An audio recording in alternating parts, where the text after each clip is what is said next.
Hello friends, welcome to my channel. কেমন আছেন সবাই? আশা করি ভালো আছেন। তো আজ আমি আপনাদের তৈরি করে দেখাবো বেসিক ভ্যানিলা স্পঞ্জ কেক। তো আজ আমি আপনাদের half pound vanilla sponge cake তৈরি করে দেখাবো। একটি ডিম দিয়ে আমি এই কেকটি তৈরি করেছি। পরিমাণ ও পদ্ধতি সঠিক রেখে আপনারা যদি কেক বানান তাহলে আপনাদের কেকটিও হবে এরকম নরম, তুলতুলে আর স্পঞ্জি। আশা করছি আমার আজকের এই ভিডিওটি আপনাদের ভালো লাগবে। তাহলে চলুন স্টার্ট করা যাক। তো সবার প্রথমে আমি মোল্ডটাকে রেডি করে নেব। এখানে নিয়েছি আমি 5 ইঞ্চি সাইজের একটা মোল্ড। তো এই হাফ পাউন্ড ভ্যানিলা কেক তৈরি করতে 5 ইঞ্চি কেক মোল্ডের প্রয়োজন হয়। তো আমি এখানে 5 ইঞ্চি সাইজের কেক মোল্ড নিয়ে নিয়েছি। তার মধ্যে দিয়ে দিলাম আমি সামান্য পরিমাণ সাদা তেল। এখন একটা ব্রাশের সাহায্যে আমি তেলটাকে মোল্ডের গায়ে খুব ভালোভাবে লাগিয়ে নিচ্ছি। তো তেলটাকে আমি শুধু মোল্ডের নিচে লাগিয়ে নিচ্ছি, সাইড দিয়ে লাগাতে যাবেন না, তাহলে কেকটা চুপসে যাওয়ার সম্ভাবনা থাকে। তারপর এখানে আমি একটা লেখালেখির কাগজ নিয়েছি। এই কাগজটাকে আমি মোল্ডের মাপ করে মেপে কেটে নিয়েছি। এখন এটাকে মোল্ডের মধ্যে সেট করে নিলাম। এখন এটাকে সাইডে রেখে দেব। এইদিকে আমি যে কড়াইতে কেকটাকে বানিয়ে নেব সেই কড়াইটা আমি চুলায় বসিয়ে দিলাম। তো কড়াইয়ের মধ্যে আমি বালু দিয়ে নিয়েছি। আপনাদের কাছে বালু না থাকলে আপনারা বালুর জায়গায় লবণও দিতে পারেন। এখন বালুটাকে আমি চারদিকে ছড়িয়ে গ্যাসের ফ্লেমটাকে মিডিয়ামে রেখে দিলাম, এতে এটা প্রিহিট হতে থাক। এখন আমি শুকনো উপকরণগুলোকে মেপে নেব। এখানে নিয়েছি আমি একটা বাটি, তার উপর আমি একটা চালনি রেখে দিলাম। তো সবার প্রথমে আমি এখানে দিয়ে দিব ময়দা। তো ময়দা দিচ্ছি আমি এখানে 1/4 কাপ। এখানে দিয়ে দিচ্ছি আমি 1 টেবিল চামচ কর্নফ্লাওয়ার। কর্নফ্লাওয়ারটা দেওয়ার অবশ্যই ট্রাই করবেন। আর দিয়ে দিচ্ছি 1/4 চা চামচ বেকিং পাউডার। এখানে আমি বেকিং সোডা ব্যবহার করব না। আর দিয়ে দিচ্ছি সামান্য পরিমাণ লবণ। এখন শুকনো উপকরণগুলোকে আমি খুব ভালো করে চেলে নেব। তো শুকনো উপকরণগুলোকে অবশ্যই 2 থেকে 3 বারের মতো চেলে নেওয়ার চেষ্টা করবেন। তো শুকনো উপকরণগুলোকে আমি চেলে নিয়েছি। একটা চামচের সাহায্যে সমস্ত শুকনো উপকরণগুলোকে আমি একটু মিশিয়ে নিচ্ছি। এখন এটাকে সাইডে রেখে দিলাম। এখানে নিয়েছি আমি একটা বাটি, তারপর নিয়ে নিলাম একটা বড় সাইজের ডিম। তো আপনারা কেক তৈরি করার ক্ষেত্রে অবশ্যই সবসময় বড় সাইজের ডিমগুলো দিয়ে কেক তৈরি করবেন, এতে করে কেকগুলো অনেক ফুলবে আর স্পঞ্জি হবে। তো ডিমের সাদা অংশ থেকে কুসুমটাকে আমি আলাদা করে নিলাম। এখন বিটারের লো স্পিডে আমি এটাকে বিট করে নেব 1 মিনিটের মতো। মানে বিটারের স্পিডটা একে রেখে আমি এটাকে বিট করে নেব যতক্ষণ না এটা হালকা ফোমি হয়ে আসছে ততক্ষণ। তো চিনিটা একসাথে দিবেন না। অনেক সময় দেখা যায় যে চিনিটা একসাথে দিলে চিনিটা জল ছেড়ে দেয়, এটা ফোম হতে চায় না।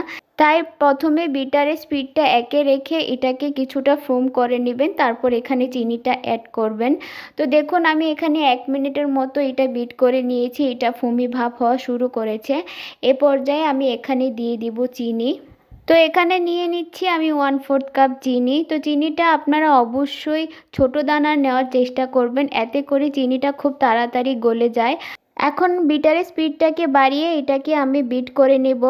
আর চিনিটাকে 2 থেকে 3 বারে দিয়ে দিব আর মেশাতে থাকবো। তো একেবারে চিনিটা দিয়ে দিলে দেখা যায় যে ফোমটা খুব তাড়াতাড়ি হয়ে যায় আর চিনিটা গলতে চায় না। তাই একটু একটু করে দিয়ে করে নিলে খুব সুন্দরভাবে চিনিটা গলে যায় আর ডিমটাও ফোম হয়ে যায়।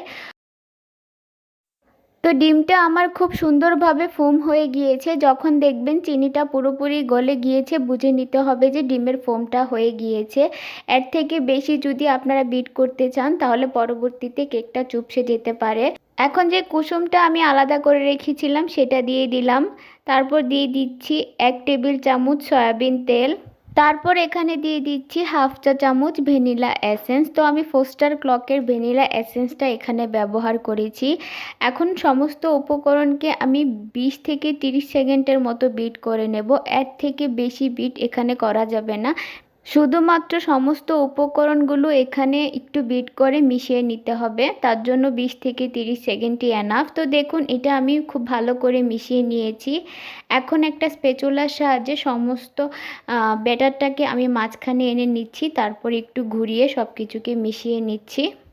এখন আমি শুকনো উপকরণগুলোকে মিশিয়ে নেব। আমি 2 থেকে 3 ধাপে শুকনো উপকরণগুলোকে মিশিয়ে নেব। আর শুকনো উপকরণগুলো মেশানোর সময় এলোপাথারিভাবে ঘোরানো যাবে না।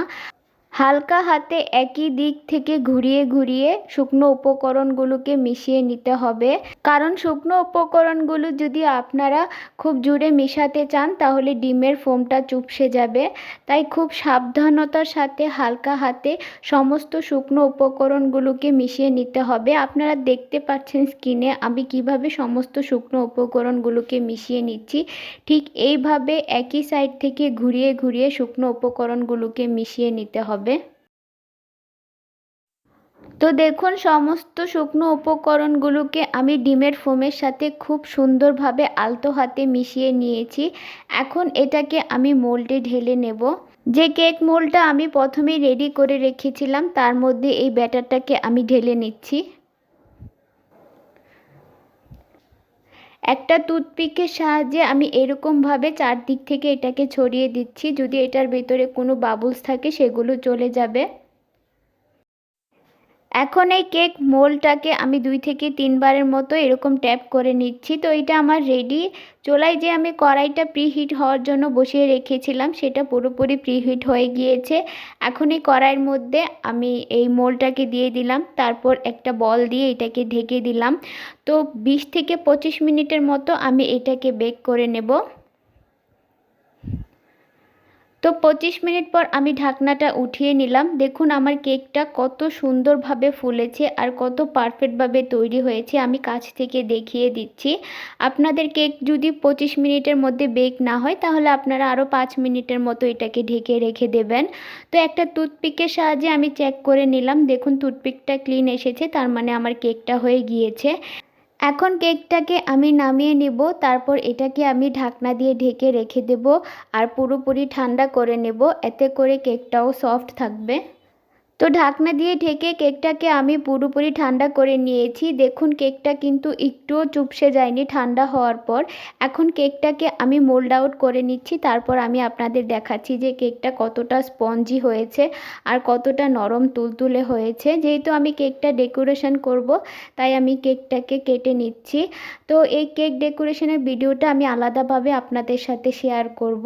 এখন এই ভিডিওতে শুধু আমি আপনাদের হাফ পাউন্ড কেক কীভাবে পারফেক্টভাবে তৈরি করতে হয় সেটাই তৈরি করে দেখালাম। দেখুন কেকটা কতটা নরম তুলতুলে আর স্পঞ্জি হয়েছে। তো পরিমাপ আর পদ্ধতি সঠিক রেখে আপনারাও এরকম স্পঞ্জ কেক তৈরি করে নিতে পারেন। তো আমার আজকের এই কেকের ভিডিওটি আপনাদের কেমন লেগেছে অবশ্যই আমাকে কমেন্ট বক্সে জানাবেন। ভিডিওটি ভালো লাগলে একটি লাইক দিবেন। আমার চ্যানেলে নতুন হয়ে থাকলে চ্যানেলটি সাবস্ক্রাইব করে আমার পাশে থাকবেন। আজকে এই পর্যন্তই। সবাই ভালো থাকবেন, সুস্থ থাকবেন।